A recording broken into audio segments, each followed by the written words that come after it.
السلام عليكم ورحمة الله وبركاته. كيف حالكم يا عيال؟ شلونكم؟ مش اخباركم؟ عساكم طيبين. طبعا رجعت لكم اليوم، ومعليش على اخر فيديو شفتوه كانت الجودة الصراحة واطية. فالجودة هذه راح ارفع بشي خرافي بالفيديو هذا. فراح تشوفون الجودة على 1440 بكسل. تعويض للي فات. طبعا ما يستاهل الفيديو هذا، يعني بس بعلمكم حاجة.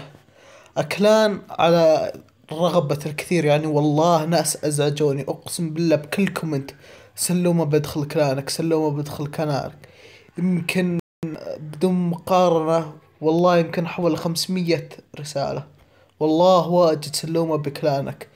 لو نرجع بكل المقاطع، كل مقاطع تلقون سلوم بكلانك. كلاني هثوس كاكا اللي قايط. وراح اكتبه بالكومنت، راح اكتب اسمه، اكتب بس كاكا اللي قايط. لكن للمعلومية دقيقة قبل ما تكتب، انا بسوي حرب بكرة وراح صوره باليوتيوب. لكن لكن ما ابي الا ناس مبدعين. بيوت 9 و10 و11 فقط. أبي بيوت 9 ناس تعرف تمسح، أو جيشهم كل شيء ماكس قراهم.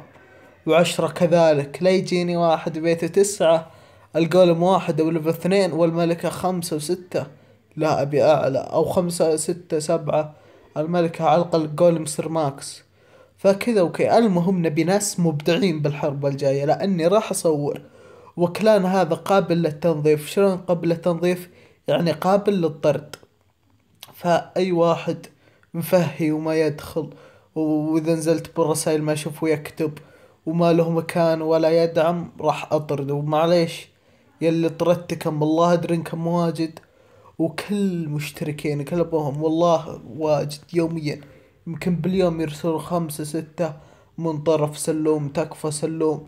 قراهم ضعيفة، والله آسف يا عيال، والله معليش ما أقدر أقبلكم. بعض الأحيان أكون مشغول، والشباب بعضكم يرفضونكم. والله معليش لا تزعجوني، والله شيء ما هو بيدي. أنا ما أبي إلا قرى ماكس، يعني الحرب الجاية أبي صورة. أبي ناس مبدعين. يلا أدري إني طولت، ومع السلامة. وبكرة راح انزل لكم استراتيجية جديدة للنهب. ترقبوا.